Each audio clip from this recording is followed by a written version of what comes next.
Halo, jumpa lagi dengan saya Widya Semaramurti dari Program Studi Sastra Daerah untuk Sastra Jawa, Fakultas Ilmu Pengetahuan Budaya, Universitas Indonesia. Nah, kali ini saya akan menceritakan tentang tantangan batik di era industri 4.0. Kalau sebelumnya sudah ada batik Jawa dan juga perkembangan batik Nusantara, ini adalah topik terakhir saya terkait batik. Sebagaimana yang kita ketahui, industri 4.0 pasti tidak lepas dari teknologi otomatisasi. Jadi pasti berkaitan dengan mesin-mesin juga industri yang memang berkaitan dengan kondisi saat ini ya, di mana mass production itu tentunya eh, lebih mudah untuk ditemui dan juga biasanya bisa menekan harga pasar. Tentu saja batik tidak terlepas dari imbasnya. Jika di masa lampau ditemukannya batik cap ya atau cap untuk membuat batik itu juga bagian dari upaya untuk membuat batik menjadi lebih cepat mass production pada eranya. Pada saat ini mass production biasanya memang mau tidak mau biasanya dikuasai oleh batik yang diproduksi secara printing. Lalu apakah dengan demikian batik printing menguasai pasar di era industri 4.0 ini?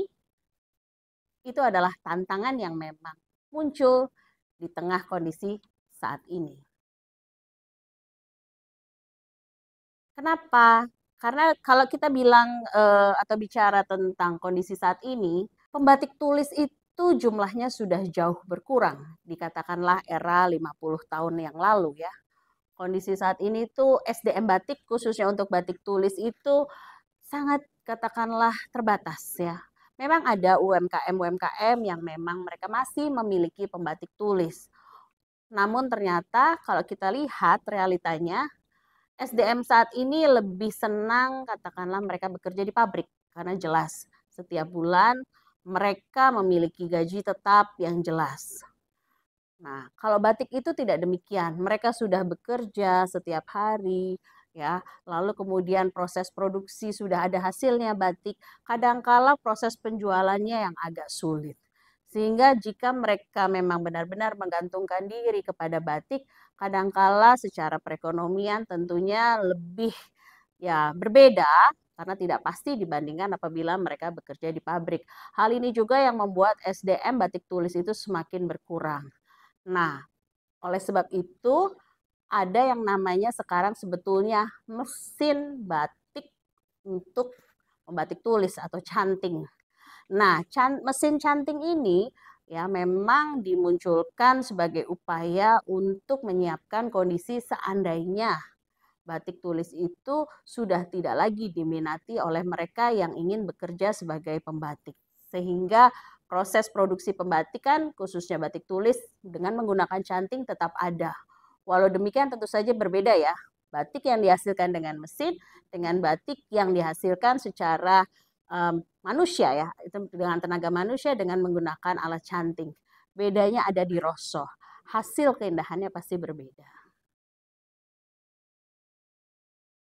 Kalau kita katakan mendesak, tentu saja mendesak ya, terutama dari proses batik printing. Batik printing atau katakanlah printing bermotif batik, tentu saja sekarang lebih menguasai pasar dibandingkan batik tulis. Yang mana kalau kita pikirkan secara komparasi ya, harga batik printing itu harganya lebih murah sehingga otomatis mungkin lebih terjangkau untuk banyak halayak atau kalangan. Sedangkan batik tulis pasti membutuhkan proses pengerjaan yang lebih lama ya. Secara otomatis juga pastinya harganya lebih mahal dibandingkan batik printing. Tapi saya yakin semua ada segmentasinya masing-masing.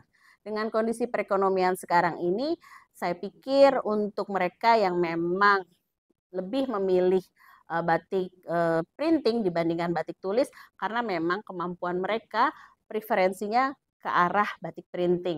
Akan tetapi saya yakin batik tulis pun tetap ada segmentasinya.